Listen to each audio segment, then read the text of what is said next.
Hi everyone, welcome to Lauren's Scrapplot. My name is Lauren Urbonis and I'm an independent Stampin' Up! Demonstrator here in Edmonton, Alberta, Canada. I am so excited to be celebrating the release of our new 2023 to 2024 catalog, and when you are watching this, it will be live. So I'm filming this ahead of time because I actually have a lot going on during my online Facebook Live and kind of catalog launch party on May 2nd. But I wanted to have my inks organized and ready to go for that event. So I'm going to film this ahead of time and just post it, and hopefully you're able to catch it either on that day on the site, or you can tune in on YouTube and catch it anytime after that. But what I want to chat with you guys about today is our new colors.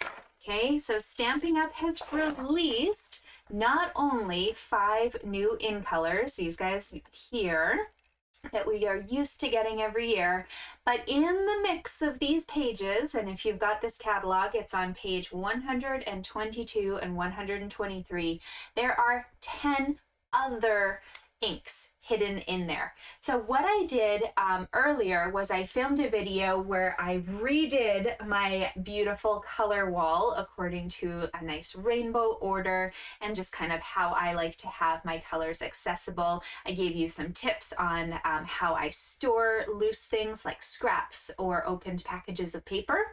And I will link that video in the description here so you can check it out if you'd like. I also included a full list of the order that I actually put these colors in, because unlike my inks that I store according to Stampin' Up's kind of color palettes here and their families, my cardstock gets stored in a rainbow order, and you will hear on that video how I used a fellow demonstrator's order. Her name is Patty Bennett, and she's so lovely to share that with us, and kind of just modified it to suit my own preferences, because unlike Patty, I like to keep my in colors separated and just kind of like grouped in their 5 families, and then the other colors I mix up because I don't really want to reorder this thing every year, but our whole color refresh happens only about every 4 to 6 years, about every 5 years if we're being honest, but I think it's 5 or 6 years this time around. So I'm okay with this. Change is good, and honestly, this looks so pretty, so I'm happy with it. Stampin' Up! Really, I don't know how they do it, but they seem to find the colors that they'll release them in a catalog, and then next week I'll go shopping and I'm like, oh, that's Wild Wheat, or that's Boho Blue, and they've picked it out of the color fashion line. So it's really fun. What I wanted to show you guys is how I store my inks. So I'm going to show you my full shelf, but I'm also going to show you the units that I use from Stampin' Up! To do that. Because my paper, Stampin' Up! Doesn't really have the paper storage that I need, but it does have the ink storage. So I'm going to do a little bit of chatting about from start to finish when you get new ink pads onto how they get onto my shelf here. Okay, so I just wanted to highlight page 122 to 123, and just to kind of show you that these neutrals, regals, subtles, brights, color families, those are what I decide to store my inks as. Now, of course, you could certainly use the same rainbow order that we're using with the cardstock and store your inks and markers like that, or you could decide to do them in a completely other different direction. But for me, I'm happy with how this is. So what I'm going to do is I'm just going to, and don't get dizzy, maybe close your eyes for a second. I'm going to turn my camera to just show you my shelf, and then I'm going to pull one of the units off and kind of dissect it to show you how everything goes together. And then when you get into actually ordering them yourself, I'm not going to go through the entire orders this time because they are listed on the page. So basically from the top of one of my units, I'll start here at the left, and then I'll go down the unit and put the colors on like so. So subtles, it would go petal pink, calypso coral, and so on. That's how I order them on my shelves. So I'm not going to go through that whole list, but okay, quick, close your eyes. Okay, you can open them. There you go. So what I use for my inks is the Stampin' Up! Stampin' Storage units, and I'll show you the different parts of those. They have spots for your inks, your markers, and your refills. There are also units, I think you can see them there on the left, that hold the blends markers. And some people decide to store their blends kind of on top of those ink stacks, but I've decided just with the space that I have, I store my inks with their marker and refill, and then I store the blends separately. Okay, so that's just me personally. Again, you can do whatever works for you. I can't really move this out, but if you can see, I don't know, maybe from top to bottom, this is an IKEA Billy bookshelf that I've just put a couple shelves on, and I bought the extender for it so that I have that empty middle space in my craft room. So one day I'll finish the tour and give you more to do, but close your eyes again. There you go. Get you back to me relatively good. Okay, let me grab one of those units and we're going to chat about what Stampin' Up! Offers in their storage solutions. So hopefully this is filming okay. I'm noticing a little lag, but fingers crossed we're good.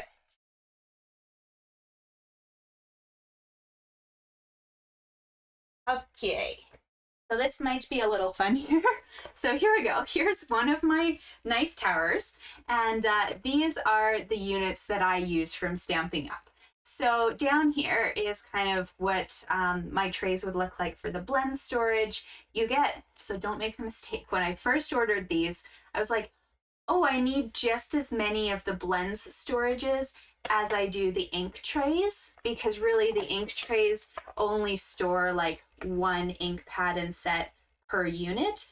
And so I thought, oh, I need like 50 blends trays. So whatever, like 10 orders of these blend storage, because there's 5 trays in each.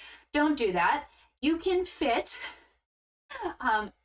6 markers across each tray. And in this package, you'd get 5 trays, so that stores 30 markers. So really, you'll need like to order 1 set of these, maybe 2. Don't order more of those, okay? You can always add to it. Then we do have fun things like this open storage, and all of these are interchangeable. You can mix and match them. I put some of my ribbon spools and things like this.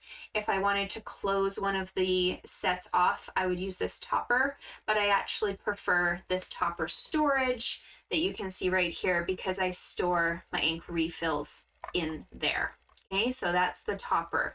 Now, then my little, let's just pull out one of these sets here, okay? So this is what a tray would look like, and you do buy those in the ink pad and marker storage sets.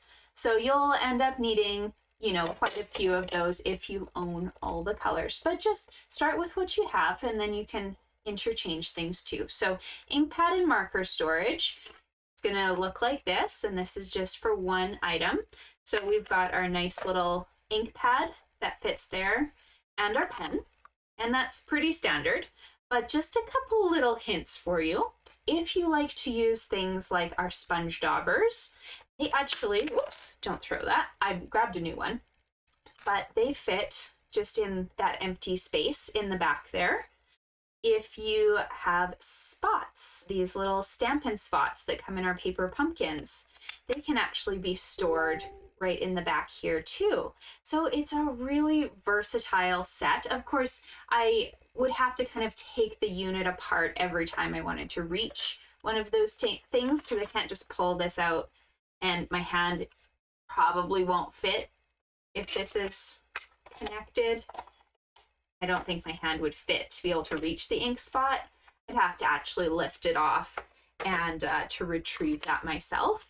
But that's okay. If I don't use them all the time, then it might be worth just tucking them into that empty space and kind of being able to forget about them.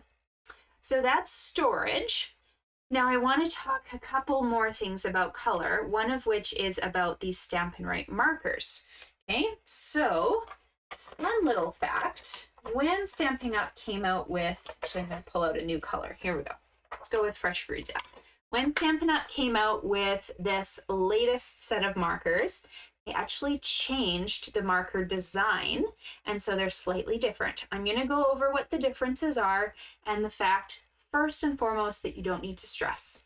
If you own these old Stampin' Write markers, the colors have stayed the same, nothing's going to change.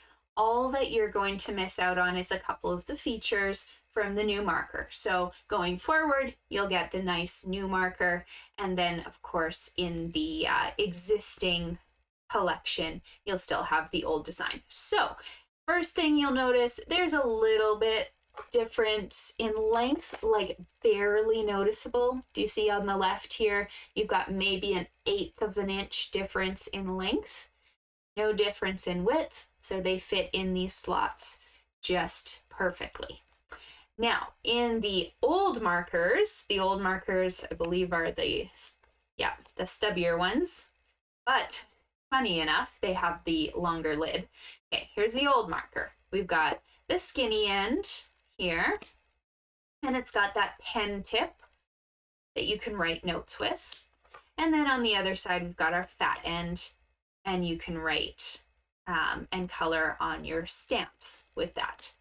Now, the difference is with the new markers, instead of that pen tip, they have a skinny tip still, but it's definitely a little easier to write with because I often found that these tips just dried out and they weren't much good. So I kind of always just ended up using the fat side. Now you've got something a little bit smaller, so you can write with this if you want to, or you can color in some of those really tight small spaces on a stamp. The end over here, the fat side, is very similar. It's a nice fat bristle for you to brush and color with. Not much has changed with those, okay? But just so you know, there is a little bit of change up with the new markers.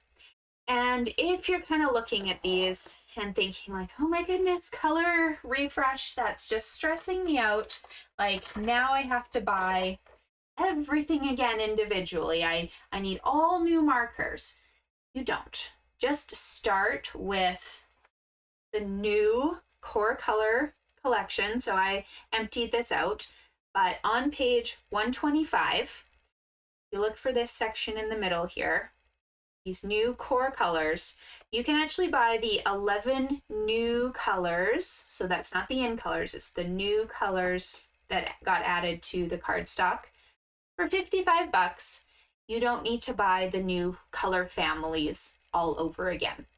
If you don't own any markers, then of course you would start with the collections. You wouldn't need this little substitute in kit, but I guess it would be filled like this. This is the new in color markers. And of course you can buy these in the 5 sets for this color set and the 2021 to 2024 set as well. Okay, so these are available kind of along this page, but this new core colors is what I want to highlight because you can buy packages of the new core colors in cardstock. You can buy them in 8.5 by 11. You can buy them in 12 by 12. You can buy the new ink pads at a 10% off discount. The only thing they don't have as a bundle is all the new ink refills. So, but those you would just buy individually, and that's easy enough. But the markers, you can't buy like one single marker to sub in for your Regals family or your Brights family. So I really appreciate that they offered us this kind of fill in the blank marker set and ink pad set as well. So you do still get that 10% discount if you're buying all new 11 pads, okay? And then there's the discount if you're buying the new in color pads, which is also a really nice bonus for you, okay? So page 125 is kind of where you're gonna check out. Here's the new in colors. Oh, sorry, it's not focusing. Come back, there you go. The new in colors are down here. You can get those ink pads if you're buying them all at once at that 10% discount. You can buy sampler packages of paper and you can buy the markers as well. Okay, and feel free to send me any questions if I didn't explain something properly there. Now, that's all the news that I have for you about the new products, but I figured while we're talking about inks, it's a great time for me to show you, like, what do you do when you have a brand new ink pad? Okay, so let me put this over here. Just get that out of my way. And that, okay, so this collection is the assortment of all the new ink pads. So I haven't put that on my shelf. That's why there was all those empty spaces, and I wanted this ready to go for May 2nd. So I'd open this up. Don't worry, I'm not going to do all of them. And pick off an ink pad here. Okay, so you'll need some scissors to kind of get this plastic off. And now, before you put this guy on your shelf, I do suggest flipping it over and finding these stickers that are on the back. So the two that I use, of course, because I speak English, is the Misty Moonlight. And I love that Stampin' Up! Now is offering the name twice, because here, let me show you why I use both of them. I used to use this, there was this piece that was kind of a solid color. So you can take that off if you want, get it out of your way. And then we're going to refocus the camera. There we go. We're going to take one of the stickers with the name on it, and I'm putting it under this lip here. Okay, so this is my little lip where I'd put my finger to open the ink pad. I'm going to put the name so that when this is sitting on my shelf, I can easily read it. But now the trouble happens after I open an ink pad and it's sitting on my desk. How do I know what color this is? So I'm going to close this up for a second so I don't get inky. This is where the second sticker with the name on it comes in. So I'm going to take this and I'm going to put it on one of the sides of my ink pad here, so that now when I open up my ink pad and tuck this under, I can easily read that, oh yeah, this is my Misty Moonlight ink. Okay, so a couple tips for you guys. When you get new ink pads, I know these are always so kind of sticky. So what you can do, and I should have brought one with me, is take a wax crayon and just rub it against the outsides of your ink pad. That will kind of like rub some of the extra plastic off, and it'll also give you a nice waxy movement, so that when you kind of move this now back and forth, and it is not waxed right now, then it will give you a little bit more flexibility. Okay, so this is what I do with all of my ink pads now. Just sit there, do a little bit of wax on either side, and then they'll move a little bit more fluidly for you. And the other thing that I wanted to just make a mention of is, when I order all of my ink pads, I just always order re-inkers at the same time. You never know if, if you're in the middle of working on a project and your ink pad's dry and, oh no, that ink pad is out of stock for now, and you don't have time to wait a month for that refill to come in. So when you order your ink pad, my suggestion is at the same time, just make sure to order a refill as well. Yeah, so I think that's all my little tips and tricks for you for a new ink pad. I thought maybe I would show you, just while we're on the same video, what to do if you have an ink pad that needs re-inking, just because then you know. So I won't re-ink this guy because he is of course brand new, but let me find one that I know needs a little love.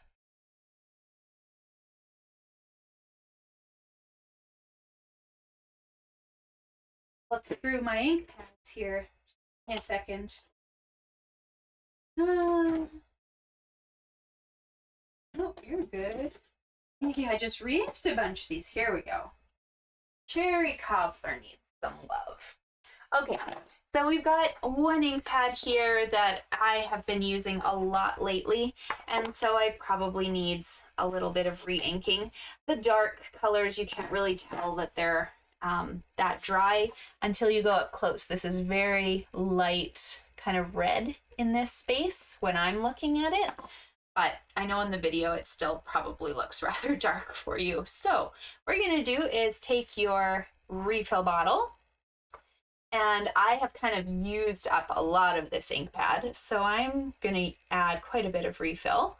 I like to just go back and forth in kind of a little squiggle. Some people do dots all over their ink pad, and there's no right or wrong. Just in general, get ink kind of all over the ink pad from the top to the bottom.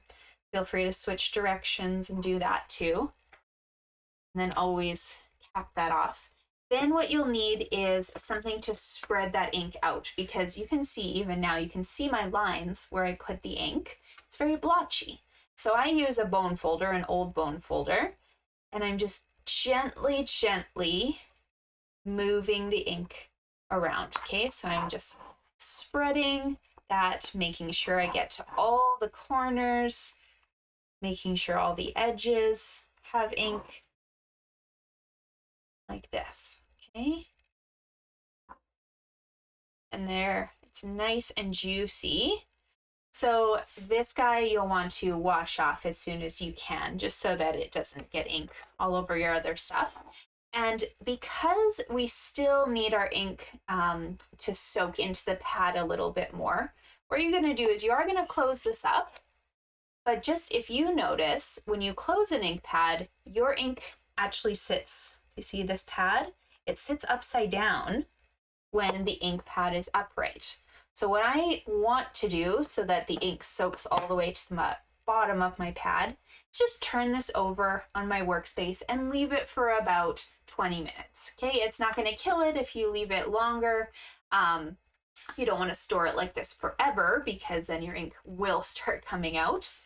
But, you know, about 15 to 20 minutes, just let it sit and soak into that ink pad fully. Then you can turn it over and put this on your shelf. So there you go. There's my little tips and tricks on how to assemble your ink pad when you first get it, how to set up your shelving if you want to kind of follow the Stampin' Up! Storage.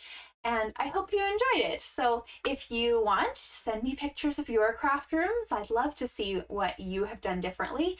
And like I said, there is no right or wrong. I am simply just sharing, because I get asked a lot how I store things, how I've chosen to do it. So it's all fun. It's your craft space. You need to make it functional for yourself, and to organize things in a way that you're happy with them.